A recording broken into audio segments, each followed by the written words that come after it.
Rajshahi education বোর্ডে ২০২৫ সালে অষ্টম শ্রেণীর শিক্ষার্থীদের নিবন্ধন অনলাইনে রেজিস্ট্রেশন কার্যক্রমটা শুরু হয়েছে।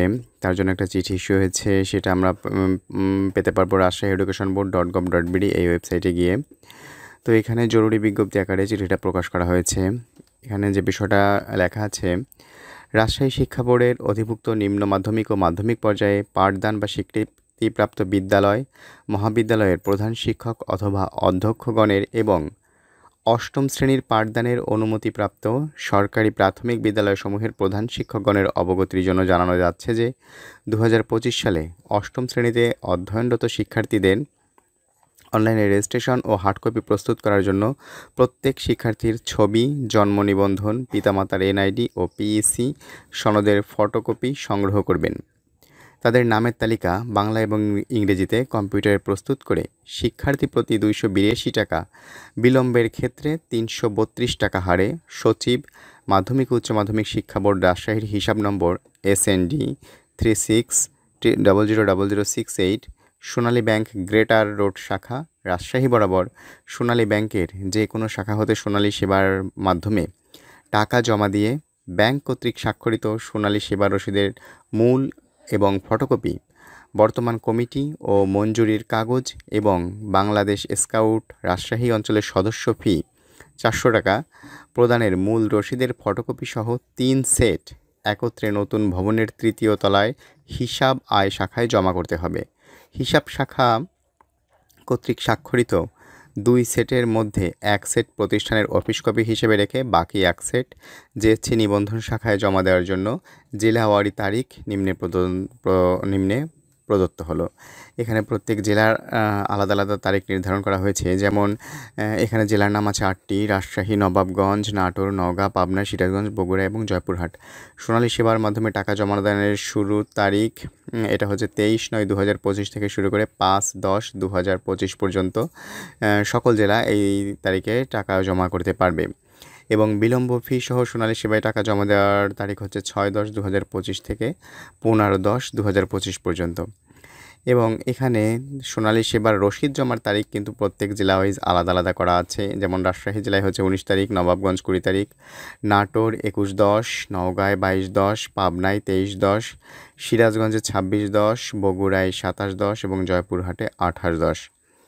অনলাইনে রেজিস্ট্রেশনের কার্যক্রম শুরুর তারিখ হচ্ছে ২৩/৯/২০২৫ থেকে অনলাইনে অষ্টম শ্রেণীর রেজিস্ট্রেশনের কার্যক্রম শুরু করা যাবে।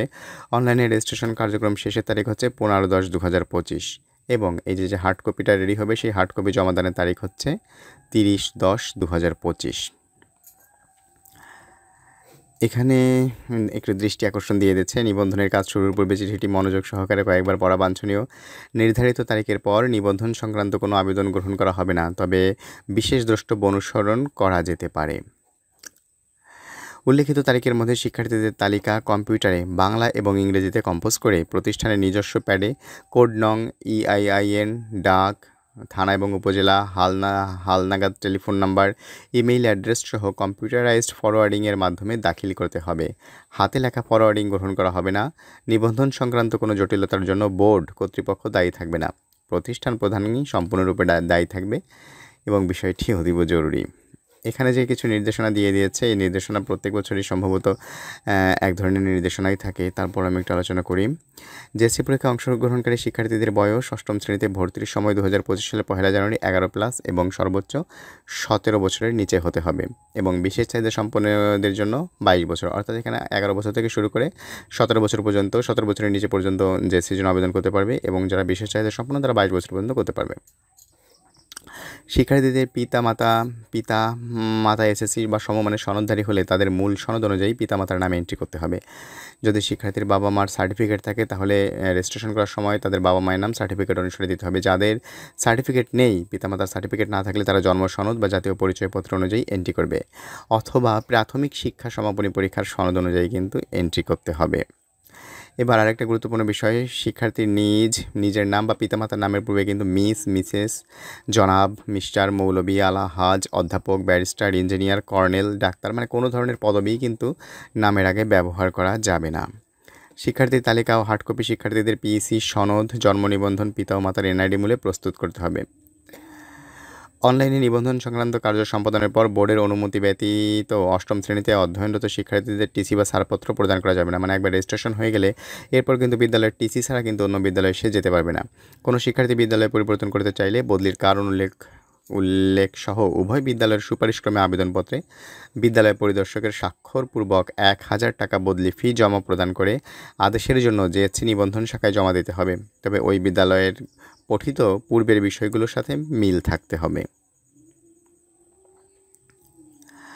বদলিকৃত শিক্ষার্থীদের রাজশাহী শিক্ষা বোর্ডের অধীনে কোনো প্রতিষ্ঠানে নিবন্ধন করা থাকলে নতুন করে নিবন্ধন করতে হবে না এবং নিবন্ধন সংক্রান্ত কোনো ফি জমা দিতে হবে না। এখানে কিন্তু ফি সংক্রান্ত একটা তথ্য দিয়ে দিচ্ছে, যেমন শিক্ষার্থীদের নিকট থেকে স্কাউট বা গার্লস গাইড ফি হিসেবে 40 টাকা বোর্ডে প্রদান করতে হবে এবং বিদ্যালয়ে আদায়কৃত অংশ 26 টাকা শিক্ষা মন্ত্রণালয়ের মাধ্যমিক ও উচ্চ শিক্ষা বিভাগ 11 মাধ্যমিক 2 বাংলাদেশ সচিবালয় ঢাকা এর এত স্মারক মোতাবেক জারিকৃত পরিপত্রের আলোকে ব্যয় করতে হবে।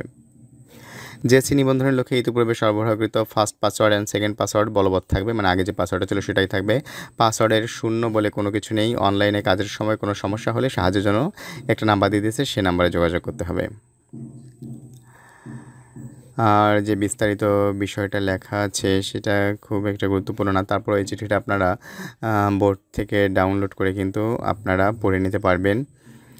যেমন এখানে কিছু বিশেষ দ্রষ্টব্য দিয়ে দিচ্ছে। 109 অর্থ কমিটির সুপারিশক্রমে এবং 214তম বোর্ড সভায় অনুমোদনক্রমে 15 নম্বর আলোচ্য বিষয় সিদ্ধান্ত মোতাবেক শিক্ষা বোর্ডের আওতাধীন প্রতিষ্ঠানগুলোকে বিভিন্ন কাজের নির্ধারিত তারিখে তাদের কাগজপত্র জমা এবং গ্রহণ বিলম্ব হলে প্রতিষ্ঠান প্রধানকে প্রতিদিন বিলম্বের জন্য 100 টাকা হারে সর্বোচ্চ 1000 টাকা জরিমানা প্রদান করতে হবে। অর্থাৎ কোনো স্কুল যদি বিলম্ব করে সেই হিসেবে প্রধান শিক্ষক কিন্তু প্রত্যেক দিন হিসেবে 100 টাকা করে জরিমানা দেবে এবং সর্বোচ্চ 1000 টাকা জরিমানা দিতে পারবে। www.rashtraeducationboard.gov.bd সাইটে অন্যান্য সেবা হতে সোনালী সেবা ক্লিক করলে সোনালী সেবার ফর্ম পাওয়া যাবে। উক্ত ফর্মে রেজিস্ট্রেশন বা ইএসআইএফ ফি সিলেক্ট করার পূর্বে সম্পূর্ণ ফর্মটি পূরণ করে নেক্সটে ক্লিক করতে হবে। নেক্সটে ক্লিক করার পর ব্যাংকে টাকা জমা দেওয়ার রসিদ পাওয়া যাবে। সেই রসিদটা প্রিন্ট করে কিন্তু টাকা জমা করতে হবে।